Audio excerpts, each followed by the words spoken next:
that energy is available to everyone. It's our right, our birthright, that the seed energy is inside everyone. Then we have to, along the way, meet another enlightened soul. And as Shri Mataji did, she taught us how to do this. We can do this for each other and for others. And then when we get that awakened, we can. Oh yeah, stop sharing. And so that energy, once it's awakened, it's a curing, healing, nurturing energy. It will bring our spirit to but another dimension to our personality. It actually is an energy that renews our physical and mental. Just by meditating, you get energy, connecting compared to the winds.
Welcome, everyone. Nice to see Dilip and Shruti here tonight, and of course, the rest of you.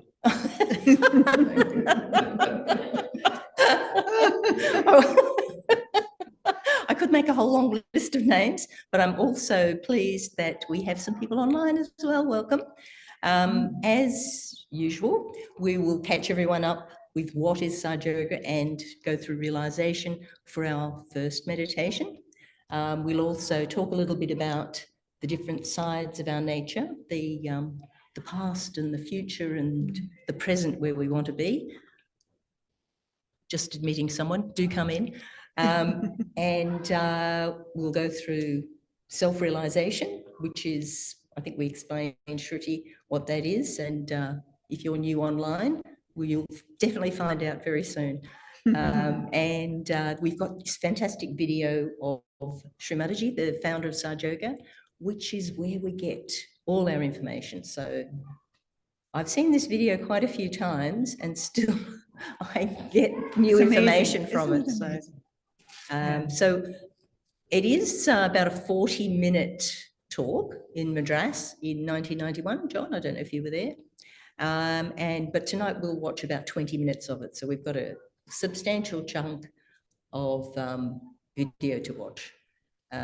So nice. New style, 20 minutes this week, 20 minutes next week. The other thing we need to mention, Deb, was, and hearty welcome to Deb, everyone, who's my first time on presenting. Board tonight. Hello. And very, very happy to wish me well.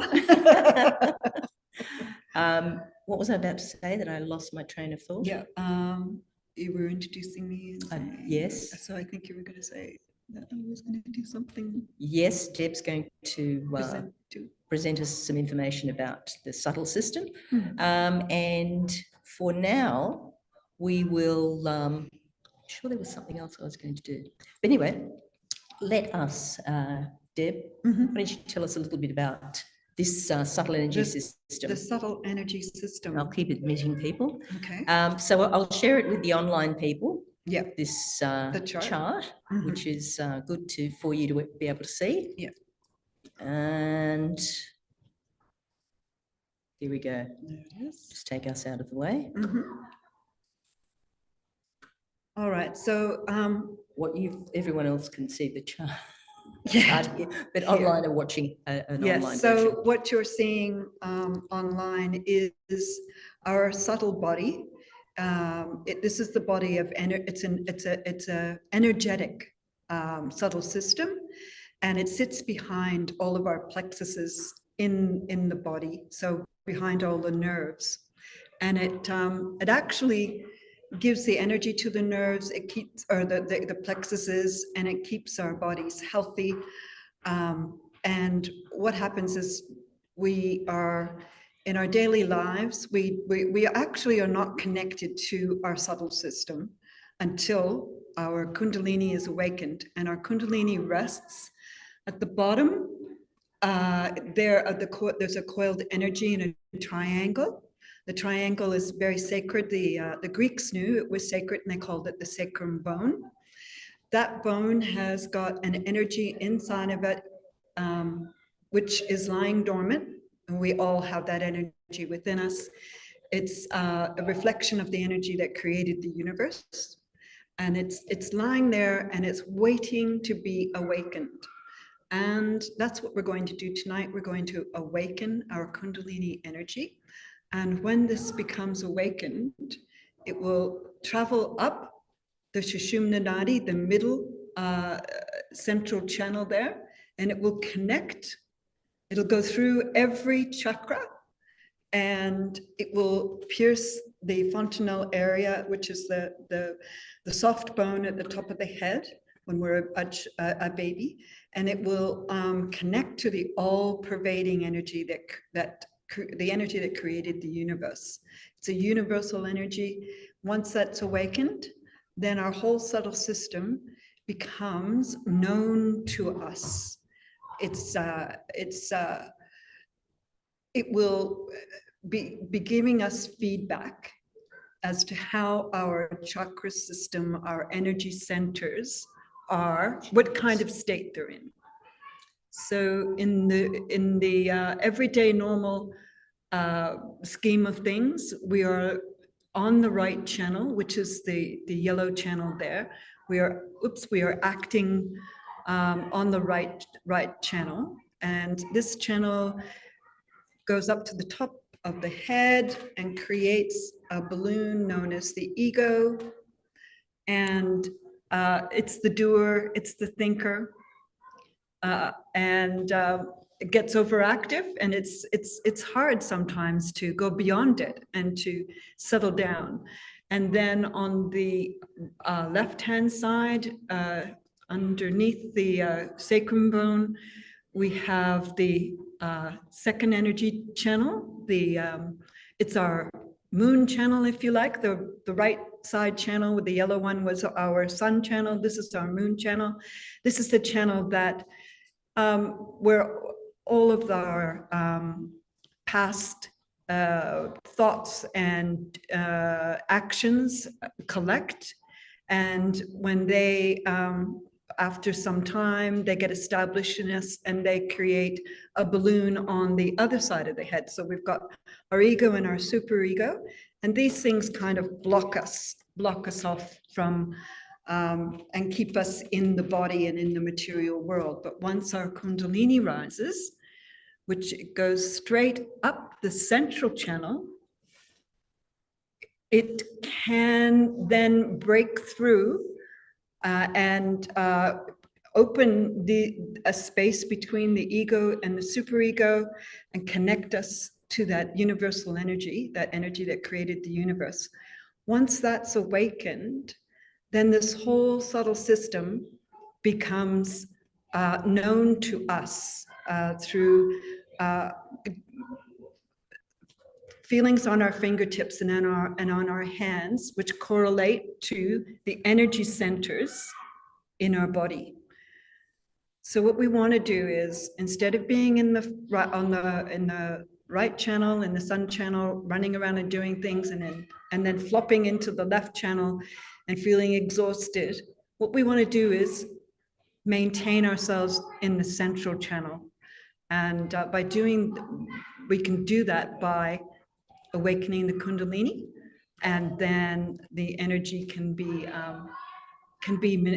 moved around by us to clear any blockages that are in our our subtle system, which is also known as, by the doctors, as the central nervous system. So we're going to find out about that and experience that tonight.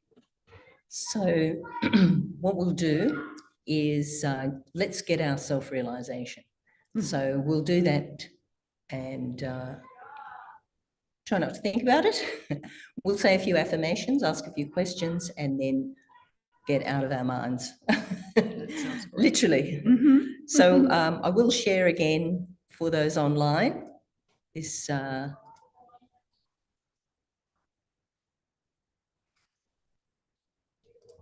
these are the affirmations. So we're putting our hands, which would be good if you could see it too, wouldn't it? Let me take it over there.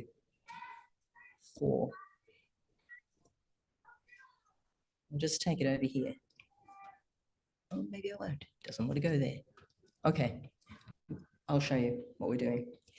So we're going to put keeping our feet on the earth, taking the energy of Mother Nature from the earth. We've got our 2 hands open in our lap, and we're going to take our right hand and place it at the hip. And this is the area of our pure desire. Just get the feel of it, and then we'll close our eyes to do it. We're then going to put our hand underneath the rib cage on the left-hand side, which for those of you online, you can see from that little chart. We're going to make an affirmation there. So I'll tell you that. We'll put our hand on the heart then, left-hand side, just taking it up. We'll go to our neck, between the shoulder and the neck, squeezing that area. We'll then go to the forehead. One of the things we really need to do is forgive, and forgiving here at this center helps us to get into meditation. And we'll go to the back of our head. So there's a lumpy bit there. So we'll lean back and ask for forgiveness for ourselves. And then our self-realization, the really important part, is when we stretch our fingers out and put the center of the palm on the center of the top of our head. And we'll ask for our self-realization. And if you've done it before, you will ask for my self-realization to be strengthened. Does that make sense? Mm-hmm. All right. So let us now close our eyes. So sitting nice and comfortably wherever you are, your 2 hands are open in your lap. Just let's take our attention inside. A few deep breaths.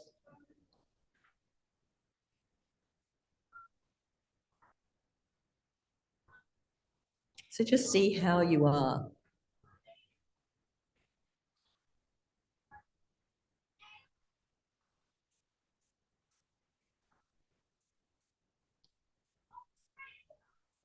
Are you able to focus on your hands, what your hands are feeling? Or are you worrying about dinner you put on before you came here? Or maybe thinking about cooking dinner when you leave here?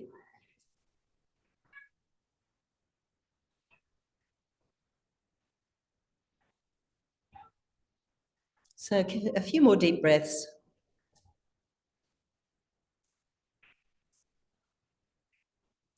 And let's take that right hand on the hip area. So it's where the body and the leg join, and on your left side, with your right hand, pressing it quite firmly. And our mothering Kundalini energy is just adjacent to this spot. So that's that triangular bone at the base of the spine. And we're going to ask our mothering Kundalini energy to please give me the pure knowledge, the true knowledge of myself. So this is yours. You deserve it. You need it. And you can have it just by asking, Mother Kundalini, please give me the true knowledge of myself, my true self. Really desiring from your heart.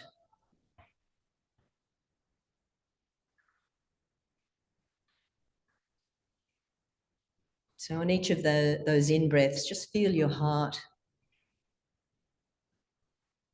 And that out-breath, the energy flowing up. And let's go up to the top of our stomach. So it's just under that last rib cage, keeping your hand flat there, pressing it quite firmly. Now that we have awakened our energy, our mothering Kundalini energy, we can now affirm that I am my own master. It's quite a big thing, really, because we have so many masters otherwise.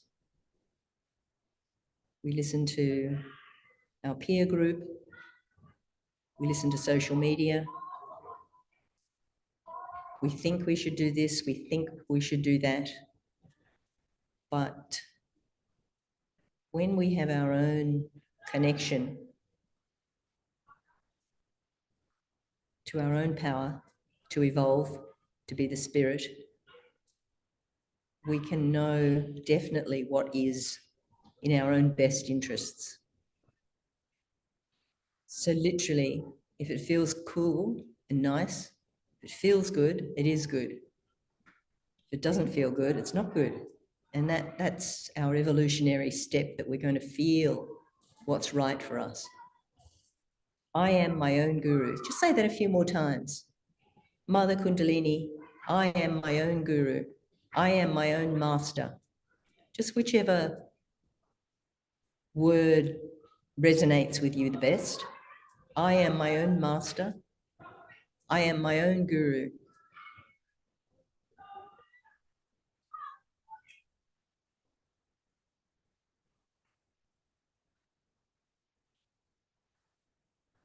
Now, the next part of our journey, we go up to the heart. On the left-hand side, where resides our spirit. Many meanings of the word spirit, but we're talking about that spark of divine within us, that eternal part of our nature that's born again and again with us. We're going to affirm here that I am the pure spirit. So I'm not this body, I'm not this mind, I'm not the emotions, I'm not all those fleeting things I feel and react to. I am the pure spirit. Really say it and mean it inside yourself, in your heart. I am the pure spirit.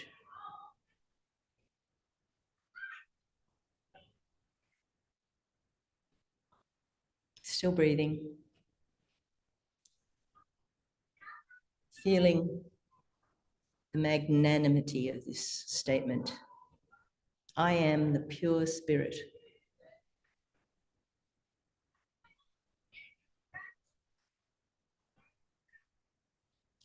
Now we're going to go up to the neck area, where the neck and the shoulder join. We're going to squeeze that, hold it tight. Now, one of the things that really messes with us and hampers our true spiritual evolution is feeling guilty about things. And so much to feel guilty about, but let's just get rid of it, not feel it. And we do that simply by saying, I am not guilty. I am not guilty. I'm the pure spirit. How can I be guilty? I am not guilty. Now just say that within yourself, again from your heart, that I am not guilty. So we make mistakes because we're human. We won't do it next time, but we don't have to feel guilty about it. I am not guilty. A few more times.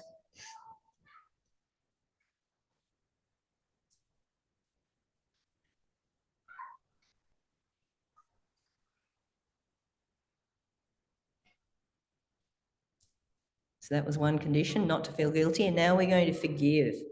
So we're just bending our head a little, resting it in the palm of our hand. And here, we're going to forgive everyone and everything. And we're going to forgive ourselves.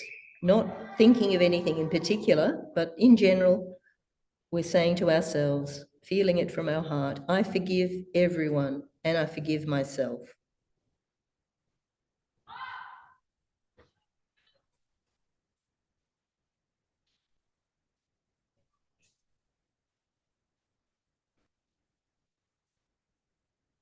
I forgive.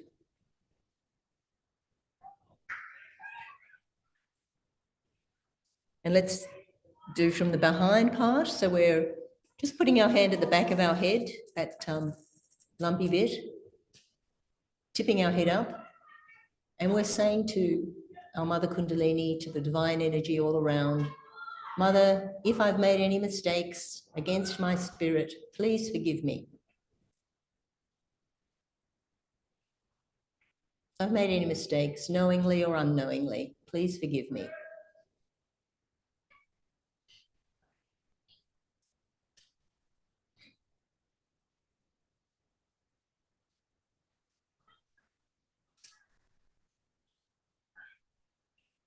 Now we're going up onto the top of our head. So just stretching that hand out. Let's take away the affirmations now.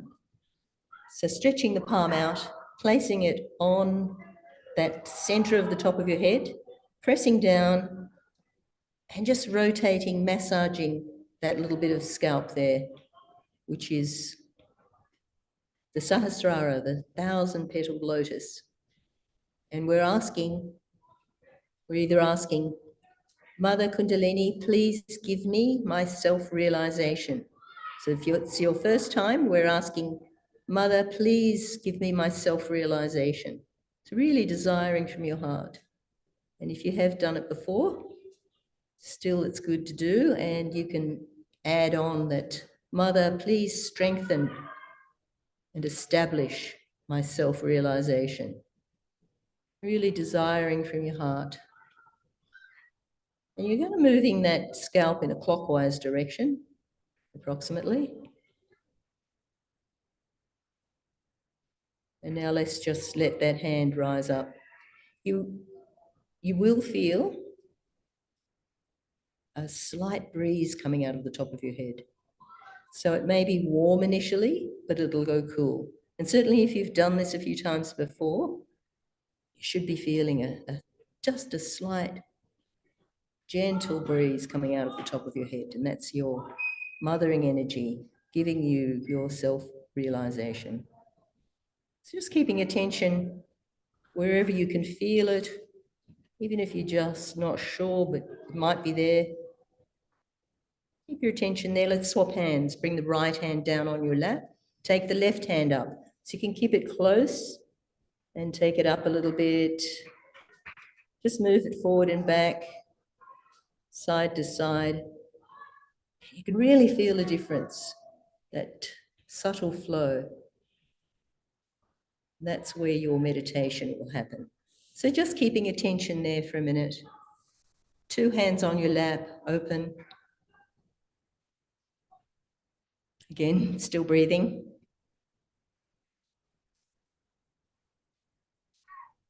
Just feeling your heart on the in-breath, feeling the Sahasrara on the out-breath.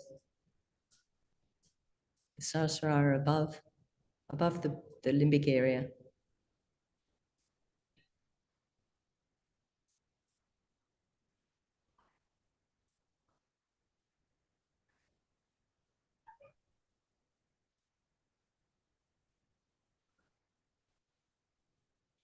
So lots of joyful sounds of children playing outside. And here we are joyfully playing inside, up on the top of our head.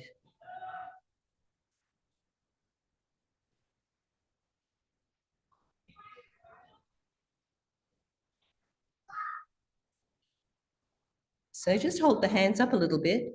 You might feel on your hands also. Shruti, you might also feel. Dilip, you must be definitely feeling. Those online, just see, you might feel a nice flow in the center of the palms. And just make a note of any fingers that feel a tingle, because they all relate to your energy centers, the state of your being.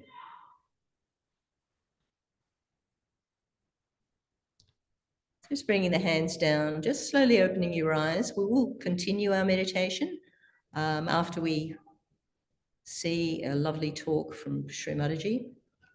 I'll just share that with you all now. After that talk, Deb, you might do some balancing of left and right, and then we'll have our second meditation. Also, keep in mind that at the end of the program, questions are welcome. So if some question comes in your mind, we'll answer it later, no problem. So just, you can say to those thoughts, well, I'll think you later. So just sharing that, hopefully, video with you now. And I will bring it up on the screen for everyone to see.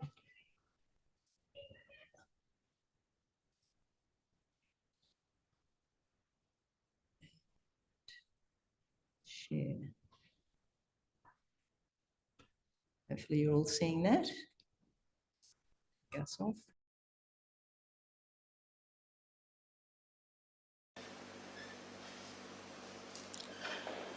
I bow to all the seekers of truth.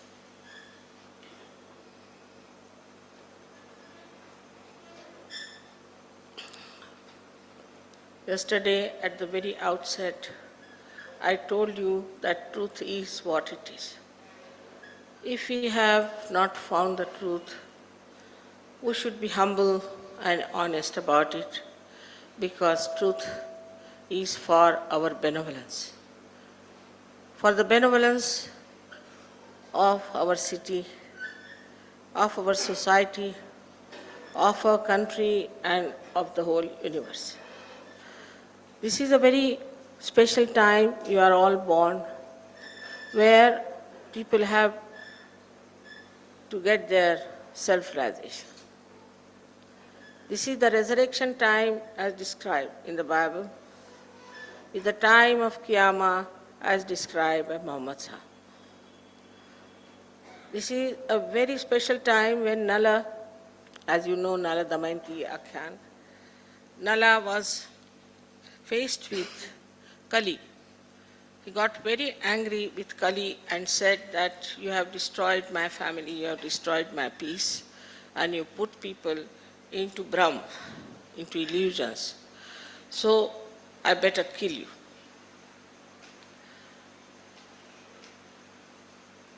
He challenged Kali that you should be finished forever. Then Kali said, all right, let me tell you my Mahatmyam. Let me tell you why I should be there. If I convince you, then you can stop killing me. But if I do not, you can kill me. So he told that today all those who are seeking the truth, seeking their self-realization, Atma Sakshatkara, those who are going into Giri and Kandaras, into the mountains and in the valleys, searching God all over the world, these people will be born as ordinary householders during Kali Yuga. There will be Brahma, no doubt. People will be in sub-Brahm. Illusion will be there. And a confusion will be there. That I will create, no doubt. But because of this confusion only, these simple householders will seek the truth. And that's why that is the time they will get their Atma Sakshatkara. It's lots of prophecies have been there in our Shastras about these times. But especially Bhrigu Muni in Nadi Granth has described about these times. If you tally them with the timing of today, it is exactly this time. After the death of Raghavendra Swami, this will happen, and that's what is happening now. For you people, it is very important to understand that Raghavendra Swami was in this area, and he did a lot of work. And now the time has come to complete his work. Also, Raman Maharshi. They didn't know how to explain, so they took to Mauna.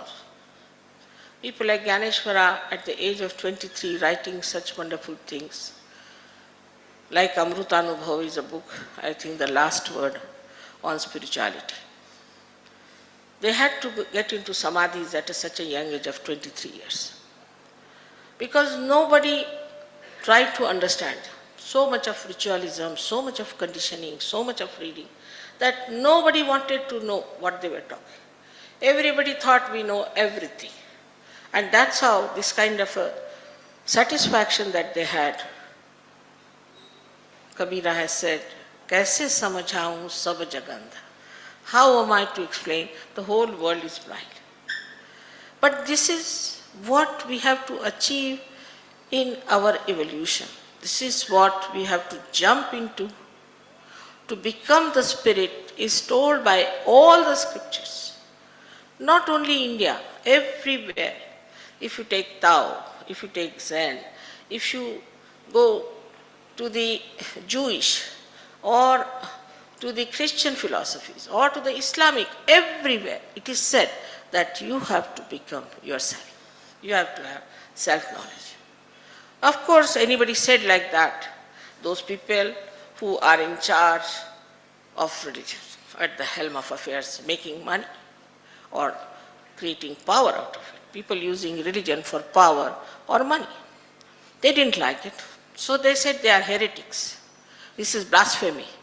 They have no special knowledge. And that's how they have been punishing people, troubling people, torturing them.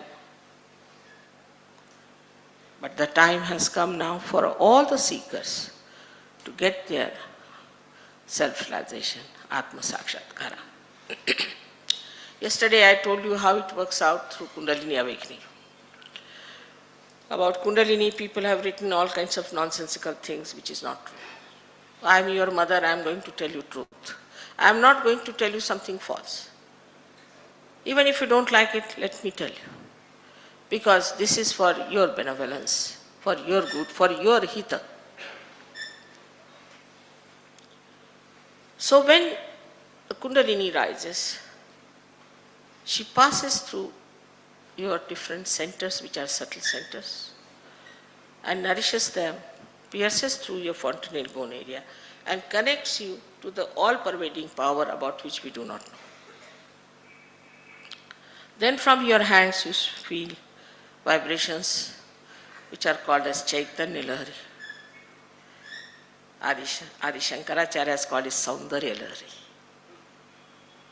Because you can judge the Saundarya with this.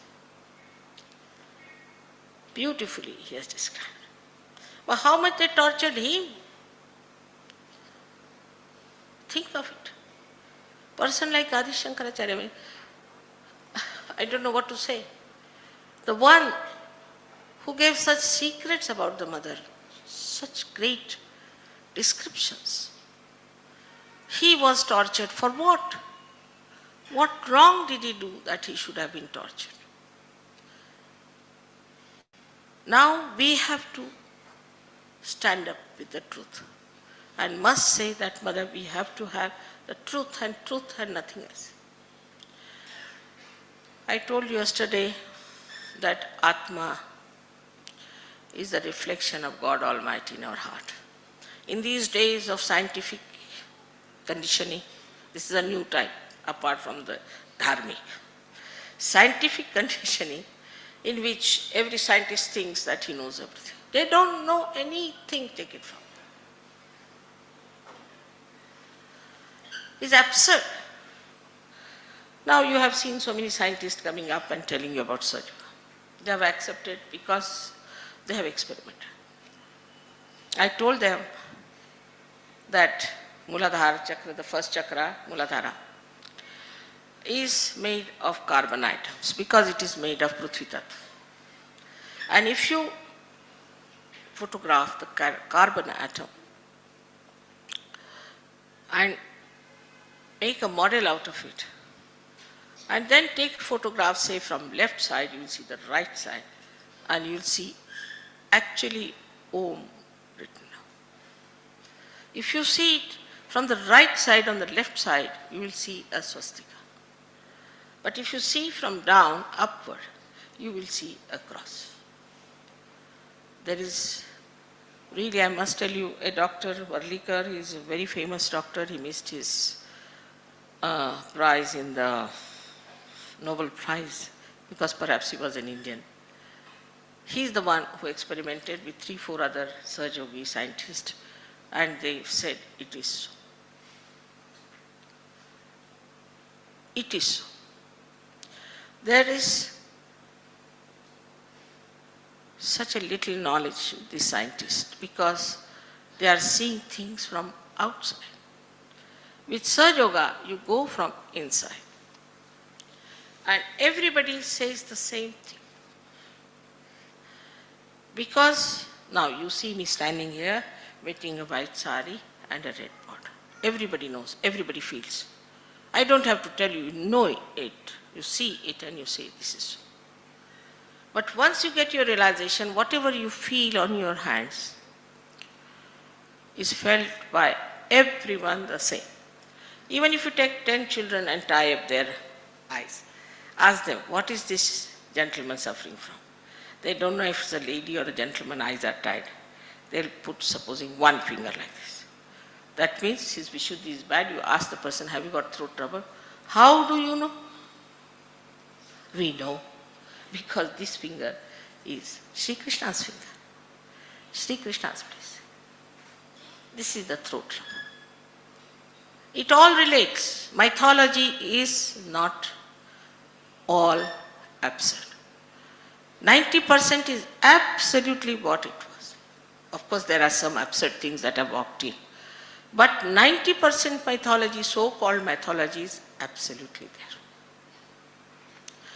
Now we go to temples, we think this is a temple going is very good and all that. But we don't know what we are doing, what we are praying, whom are we praying, what are these deities, how they work in ourselves, where do they reside within ourselves, what is their job, how to please them.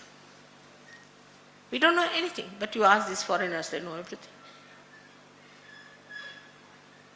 First of all, they got fed up with Christianity.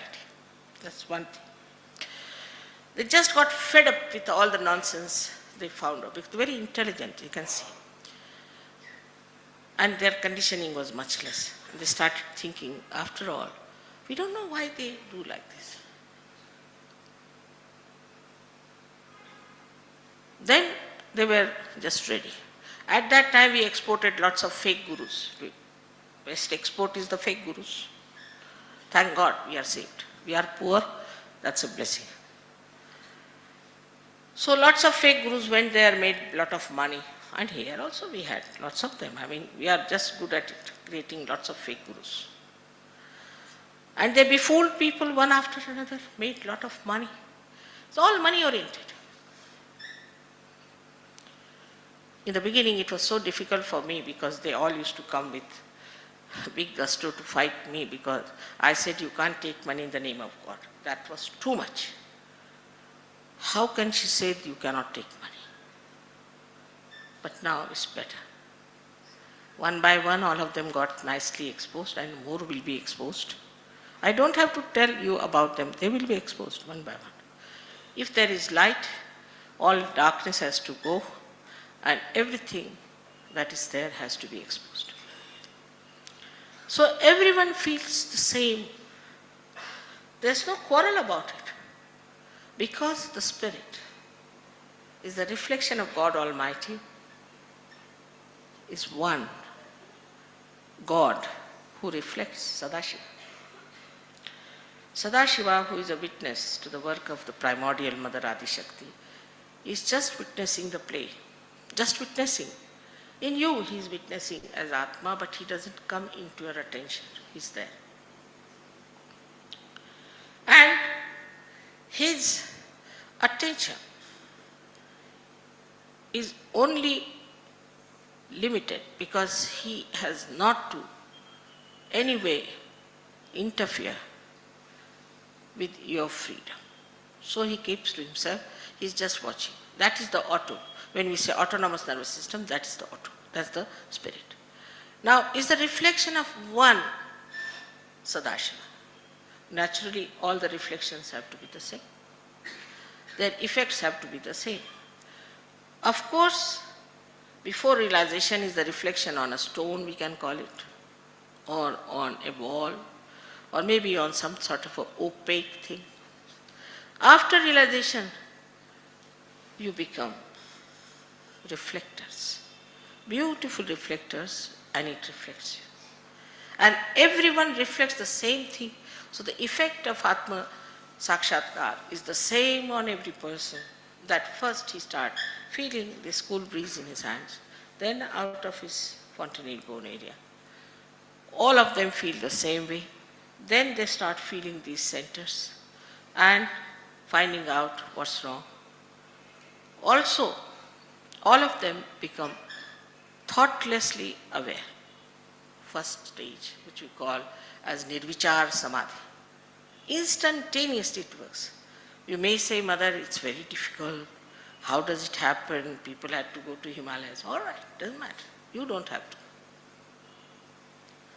Those days are gone. After all, the civilization, this tree of civilization has grown so big, its roots have to be grown. Otherwise, the whole civilization will be finished. And this is the knowledge of the roots. And that's why to know this knowledge, you have to become subtler, sukshma. This is only possible when the kundalini rises and pierces through your fontanelle bone and makes you connected with the all-pervading power of God's love. So the first thing that you feel is collective consciousness, because everybody is the spirit. So you can feel another Atma, you can feel another Atma, you can feel another. You can feel their body, you can feel their mind, you can feel anything. This is the first quality you get, Samuhik Chetana, on your nervous system, on your central nervous system. Whatever you have got in your evolution is expressed on your central nervous system. Now see, for example, if you have a dog or a horse and you want to take him through a very dirty lane, it will go, it won't bother. But for a human being, it is very difficult. Because in our evolution, our central nervous system has developed this sense of smell, a sense of beauty. All right. So this they have developed. And once they have developed, what happens? That now we human beings are definitely higher than animals in our evolution and in our subtler sensitivities. For a dog, it doesn't matter what you put here, how you decorate, what color you wear, nothing. To us, it is very important because our sensitivity has improved. It has improved because of our evolutionary process, we have become human beings. But in the human stage, we have one problem. And that problem is that we have developed two institutions in our head, and it's called as ego and superego. When you call the ego and the condition. These two institutions on our head cross over and calcify, and we become a closed personality. When the Kundalini rises, she passes through the Sagya Chakra, which is on the optic chiasma, and sucks in these two, opens the Sahasrara, and the Kundalini goes up. This is a living process.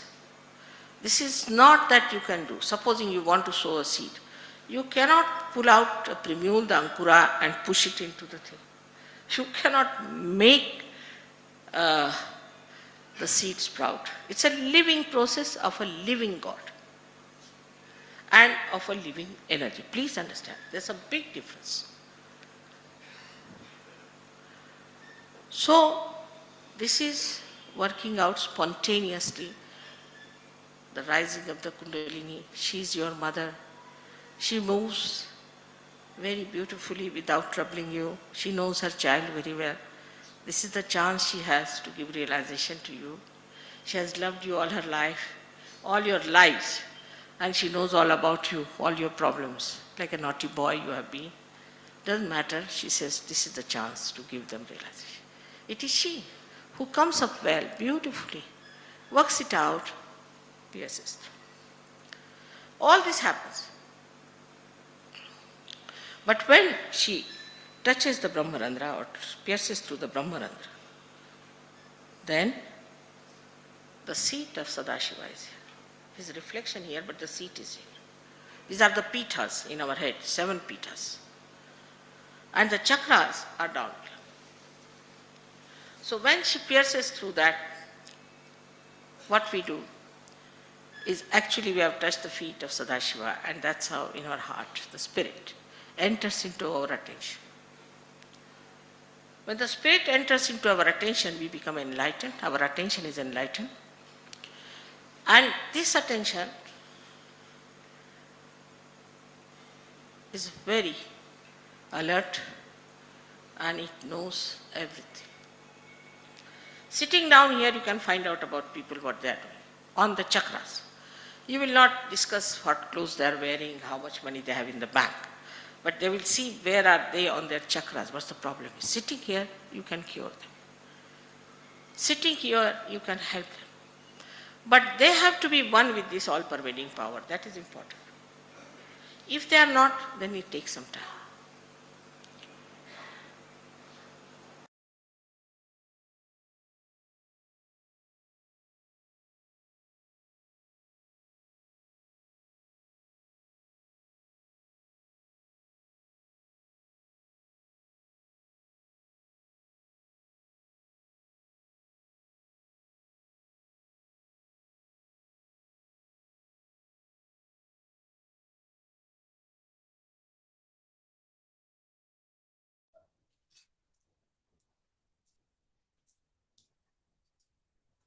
So let's keeping our hands, whoops, come back into this shot here. Keeping our hands open on our laps. Let's just take our attention inside. So you can close your eyes, or you can look towards the flame we've got here between us. Shri Mataji, you can see on the screen, or closing your eyes, whatever you feel comfortable.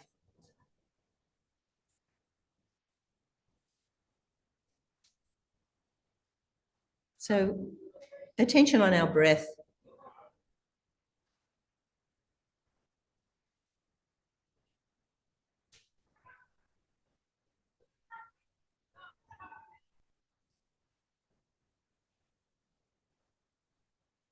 So if you want to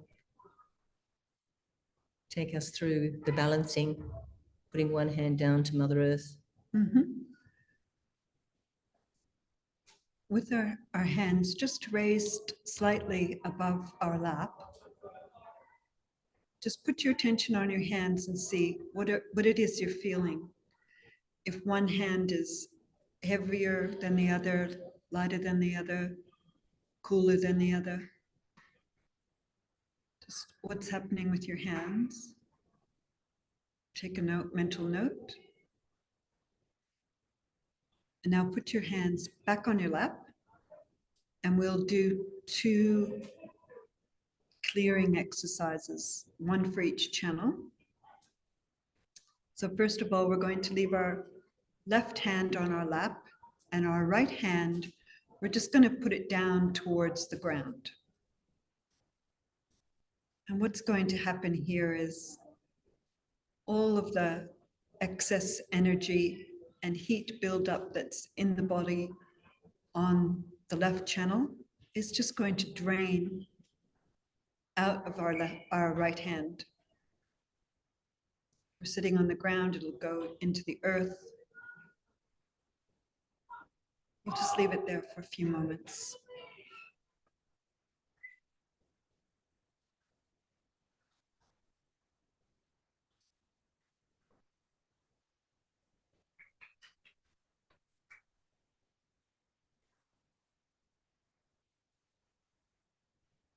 Any thoughts coming into our head, just let them go. Don't follow them, just let them go.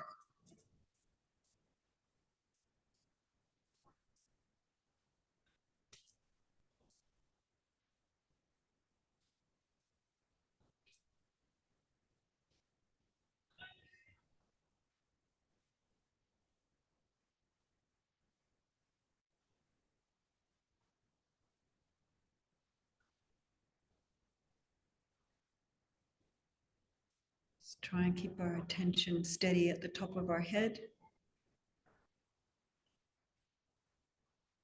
No thoughts.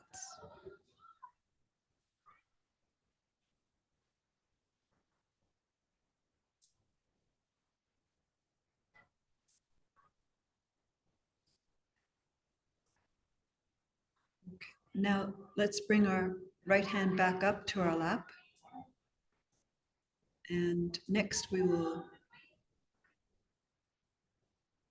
lift our left arm with our palm facing backwards behind us. Left arm bent, hand over the shoulder, and right hand on the lap. And here we're going to allow the overactive energy from our right side to dissipate into the ether. All the time keeping our attention at the top of our head, above the head. Don't follow any thoughts.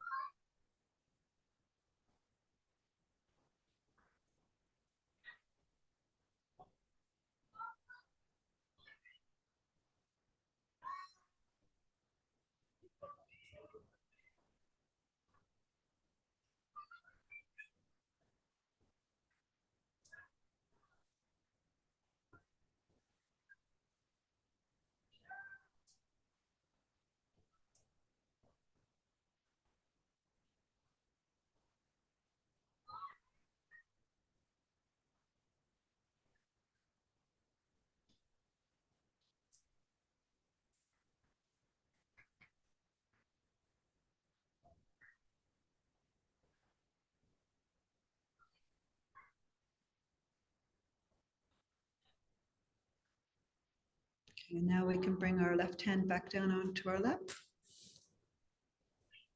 And just lift both your hands up above your lap a little bit and just feel your hands if there's any difference in the way they feel. Lighter, cooler.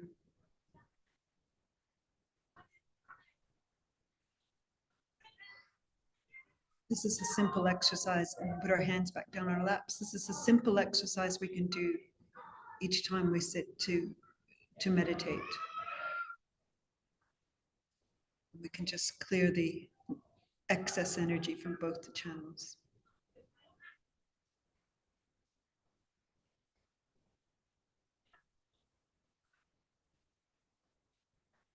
Keep our attention. Let's bring our hand up the middle of our body, our right hand, drag it up the central channel, up past your shoulders, up to the top of your head. Just rest your fingers there. This is where you want to keep your attention. Just there. Put your hand back on your lap.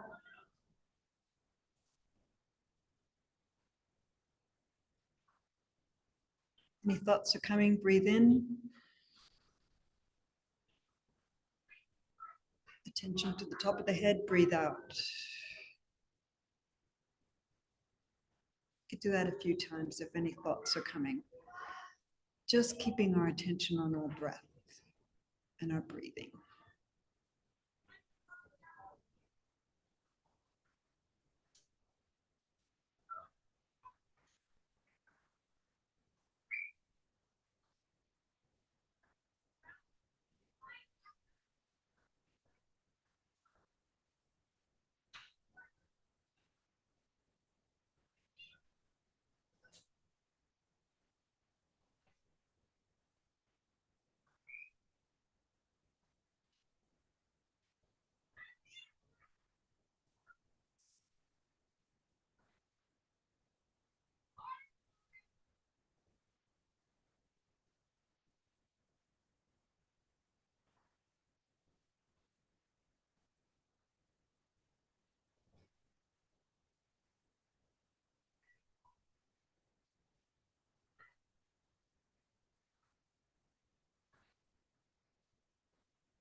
Bit of flute music, Deb.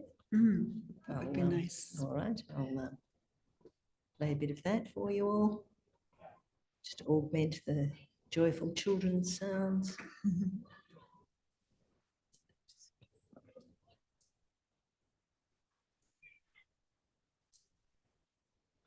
Just remember, we're not these thoughts. We're not this mind. We are the spirit. Deep breaths in and deep breaths out.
And let's just slowly open our eyes.